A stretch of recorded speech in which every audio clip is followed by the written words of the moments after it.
Oi, irmã Jaqueline, bom dia. Aproveitei que eu estava aqui com a estrutura que eu gravo os vídeos todo dia e já aproveitei para gravar essa resposta. Mas obrigado pela pergunta, muito boa pergunta, né?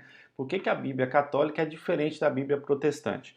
Bom, a diferença é o seguinte: na Bíblia católica existem alguns livros que não estão na Bíblia protestante, mas tudo que está na nossa Bíblia, né, na Bíblia protestante, ela está presente na Bíblia católica. Então, o irmão da Igreja Católica que tiver com a Bíblia dele, ele pode acompanhar o nosso desafio de leitura numa boa. A única, desculpa, a única questão é que alguns livros que tem lá não tem na nossa. Isso por quê? Esses livros também, eles são livros, ó, vamos dar uma olhada aqui quais são. Livro de Tobias, Judite, 1ª e 2ª Macabeus, nós vamos ter o livro da Sabedoria e Baruque. Então são esses livros, todos os livros que tem a mais, eles estão lá no Antigo Testamento, são livros históricos. Por que que eles não estão na Bíblia protestante? Porque, na época, os pais da igreja, os primeiros cristãos, logo depois que a Bíblia terminou de ser escrita, né, lá depois de Apocalipse, um pouquinho depois, a primeira igreja, quando eles começaram, eles não reconheceram que esses livros, eles tinham autoridade bíblica. O que que é isso? Então vamos pegar uma pessoa que seja uma pessoa importante, vai, Dr. Augusto Cury, por exemplo. Ele escreve um livro nos dias de hoje. É um livro muito bom, é um livro muito interessante, mas ele não tem autoridade. Eu não posso pegar e falar assim, olha, eu vou fazer isso de acordo com o livro do Dr. Augusto Cury.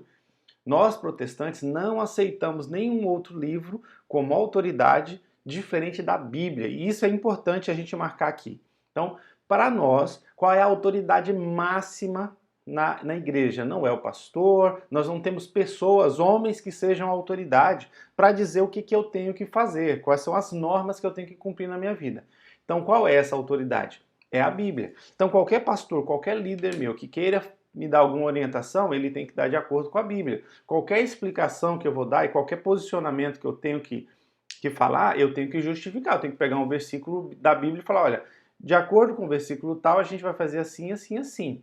Então, não existe uma autoridade na Terra que pode determinar normas. E aí que nós vamos ter uma grande diferença. Esses livros não foram considerados porque eles não foram considerados como autoridade bíblica. Isso já no tempo de Jesus. Se você olhar no Novo Testamento, Jesus vai fazer várias referências a livros do Antigo Testamento. Ele não faz nenhuma referência a esses livros, não é citado nenhuma vez, nem o Macabeus, nem Tobias, nem Judite, entendeu? Eles não são citados. Mas eles têm alguma coisa de errado? Não. Então, você pode ler? Pode ler. Só entenda que se você tiver um texto ali naquele livro, aquele texto ele não pode trazer uma norma para a nossa vida, mas não vai ter problema nenhum. Inclusive eu tenho aqui a Bíblia, eu tenho no meu Kindle, né? Eu tenho a Bíblia católica, eu leio. Eu acho interessante a leitura de 1ª e 2ª Macabeus, recomendo, porque vai contar ali um período histórico de alguns judeus antes de Jesus e explica até algumas coisas do tempo de Jesus. Tem nada de errado. O livro de Baruque, né, não tem nada de errado. Só que nós, protestantes, não reconhecemos que eles têm autoridade. Nem estamos dizendo que eles são falsos. Eles são até verdadeiros, mas eles não são iguais à Bíblia. Antigamente, até mesmo na Bíblia protestante, no final, tinha esses livros. Lá no final da Bíblia eles estavam também, porque são histórias, né? Mas depois, com o passar do tempo, eles resolveram tirar para não trazer confusão. Mas não tem nada de errado, não. Agora a questão da adoração ou veneração de santos, e também inclui aqui a Maria, mãe de Jesus. Por que que nós, protestantes, não entendemos que isso está correto? Se você olha na Bíblia, eu entendo que quando você olha na Bíblia, eles adorando o bezerro de ouro, eles chamando qualquer estátua de Deus, eu sei que a Igreja Católica não faz isso com santos. Na Igreja Católica não chama nenhum santo de Deus, a Igreja Católica não chama Maria de Deus, e é verdade, isso está certo. Mas nós não concordamos, não temos a veneração nem a admiração através de uma estátua de uma pessoa que já morreu, porque Deus, e a gente está observando isso aqui, ele não divide a atenção dele com ninguém. Então, primeiro passo, eu admiro muito o Moisés, por exemplo. Moisés é um grande homem da Bíblia. Deus não admite uma estátua de Moisés num culto, a gente fala, não, Moisés foi um homem importante. O rei Davi, não existe nenhuma estátua do rei Davi, a gente falando de Davi, nem de nenhum homem, José do Egito, que a gente viu tão importante, Jacó e tantas pessoas aí. Nós não temos estátuas dessas pessoas, por quê? Porque Deus não divide a atenção dele com ninguém. É igual um casamento. Você tem o seu marido, sua mulher, e você quer a atenção toda para você. Imagine se ele pegue algumas imagens de outras mulheres que são bonitas. Não são tão bonitas como você, mas são bonitas também. Eu vou deixar só essas fotos aqui, você não vai aceitar. Você vai falar assim, não, opa, peraí, a atenção é minha. Então, Deus também não divide. O que é adoração? Às vezes a gente não entende o que é adoração.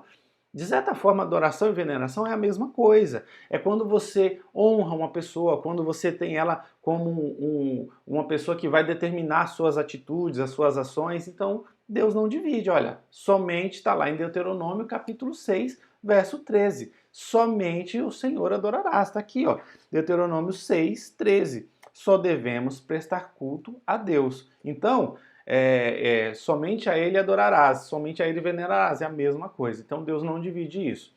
E uma outra questão, que isso também é muito sério, que é quando você usa qualquer um desses personagens. Então, por exemplo, você tem um santo e aí você faz uma oração ao São Benedito, ao Santo Expedito. Deus não aceita. Essas pessoas morreram. A maior parte desses santos, inclusive, eram homens e mulheres de Deus. Por exemplo, Maria, né? Maria foi uma grande mulher. Inclusive, não existiu nenhuma outra mulher como Maria. Eu tenho certeza disso. Ela foi uma grande mulher. Ela foi a mãe de Jesus, responsável pela criação e a formação de Jesus. Certamente não existe nenhuma outra mulher como Maria. Mas isso não nos autoriza a falar com ela, porque Maria morreu. Então, como Maria morreu, a Bíblia fala assim, só nos é dado morrer apenas uma vez, e após isso vem o juízo. Então, como ela morreu, ela está junto com todo mundo que morreu. Todas as pessoas que morreram estão num lugar especial, tal, mas essas pessoas já não posso mais falar com elas, né? A Bíblia proíbe diretamente a consulta aos mortos. Então isso é expressamente proibido na Bíblia. Nós não podemos falar com quem já morreu. Então, se eu tenho uma pessoa maravilhosa, foi um grande homem, uma grande mulher de Deus, mas que morreu, ele está no lugar, na glorificação, num lugar celestial maravilhoso, mas eu não tenho autorização para falar com ele. E se eu tenho que pedir alguma coisa, eu não posso pedir para um santo que vai lá falar com Jesus, vai lá interceder por mim, por Deus, vai rogar por mim. Então, por exemplo, eu não posso falar com Maria para que ela rogue por mim? Não pode. Olha só, está lá em 1 Timóteo, capítulo 2, verso 5. Lá diz o seguinte, só há um mediador entre Deus e os homens, que é Jesus Cristo, homem. Então não existe, não tem como existir outro mediador entre eu e Deus. Eu queria chegar até Deus. Ó, eu sou o caminho, a verdade e a vida. Ninguém vem ao Pai se não for por mim. Foi isso que Jesus falou. Então, eu não posso falar com o santo porque ele já morreu. É uma pessoa, São Benedito, por exemplo, era um cristão, homem de Deus. Mas não podemos falar com ele. Então, ele não pode fazer nada por mim. Maria foi uma grande mulher, certamente a mulher mais importante da história.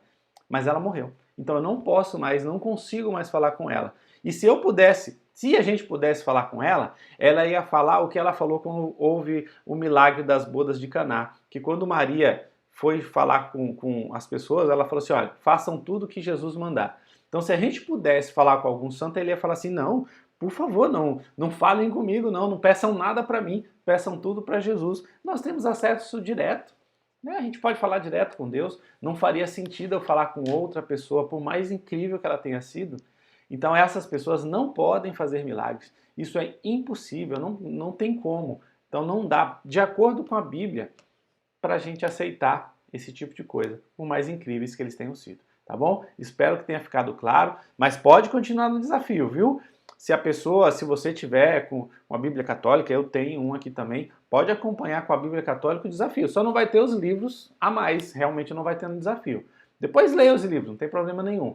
Mas continua o desafio porque a Bíblia explica, tá bom? Fala bem melhor que eu, tá bom? Até mais, tchau, tchau.